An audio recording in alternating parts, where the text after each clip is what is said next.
Coucou à tous, alors aujourd'hui on va faire le chep au riz cassé, le chep rouge qui est le riz sénégalais que tout le monde connaît.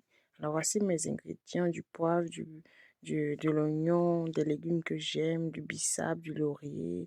Et voilà pour notre sauce, la recette est déjà disponible sur la page.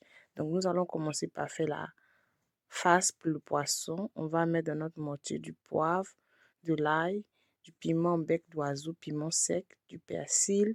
Donc vous avez du persil frais, vous prenez du cube Maggi, du cube d'assaisonnement et du soumara, qui est la poudre que tout le monde connaît, qui a une odeur forte.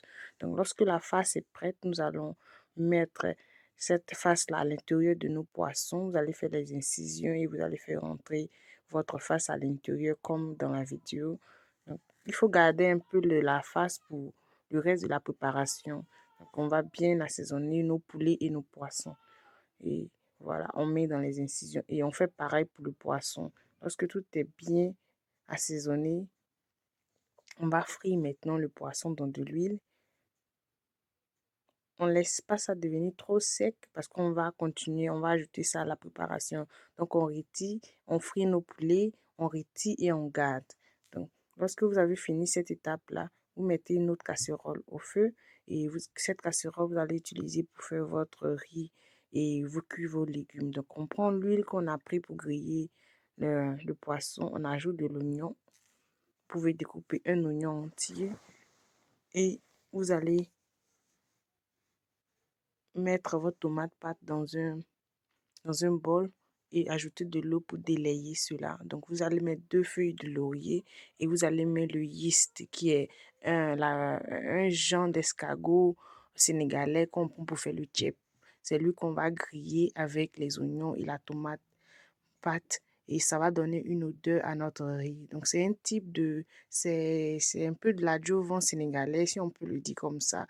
Il a une odeur forte aussi qui vraiment, je ne sais pas comment est-ce que je vais vous expliquer. Donc, on va écraser de l'oignon, du persil et un basilic, tout ce que vous savez, et on va renverser. Ça va faire une petite mixture. On ajoute du sel. On grille la tomate pâte, on grille de telle sorte qu'elle devienne un peu noire. Et maintenant, on ajoute nos cubes, nos sels, parce que le chip, il faut que ça soit goûteux. Donc là, vous pouvez mettre le cube ou si vous ne voulez pas, vous mettez le sel. Donc j'ai resté mon mortier et je vais ajouter de l'eau maintenant dans ma casserole. Au moins, j'ai pris 2 kilos de riz, donc je mets 2 litres d'eau parce que ça va bouillir et on va mettre maintenant nos végétables, tout ce qui est légumes qu'on aime. Moi, c'est pas parce qu'on dit dans le tchèp, on met tant qu'il faut forcément mettre. Moi, quand je fais, je mets les légumes que je sais que je vais manger. Donc, si vous n'aimez pas les aubergines, vous n'en mettez pas. Vous prenez ce que vous savez que vous allez manger. Donc, moi, j'ai la carotte, le chou, l'aubergine et le parsnip, celui qui est mince blanc là. Je ne connais pas le nom en français. Et met quelques feuilles de bissap et on va laisser bouillir pour 30 à 40 minutes. Une fois que nos légumes sont en train d'être cuits, on va cuire notre riz à la vapeur. Et maintenant que nos légumes sont en train d'être cuits, on va ajouter nos poulets et poissons au-dessus, juste pour que le jus s'imprègne de nos 2 éléments qui sont le poisson et le poulet. Donc, on met juste au-dessus des légumes, comme dans la vidéo, pour au moins 5 minutes. On ne laisse pas cuire longtemps. Donc, après 5 minutes, voilà, vous voyez, on retire tout doucement avec notre cumoire.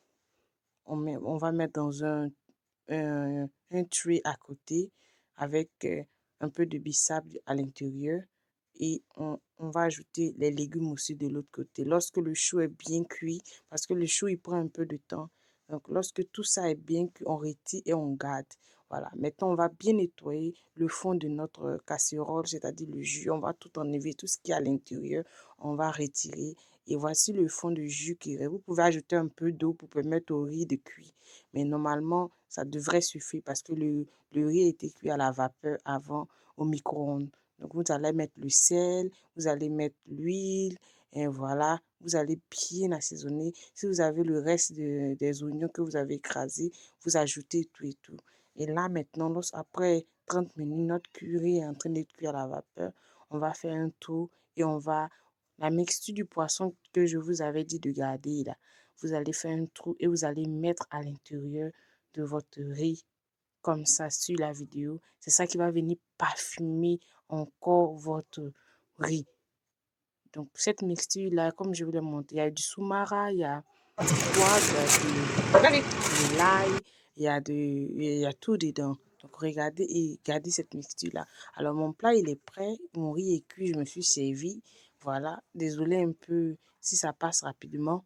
Donc, voilà, les feuilles de tamarin, de bissap et ma petite sauce piquante à côté.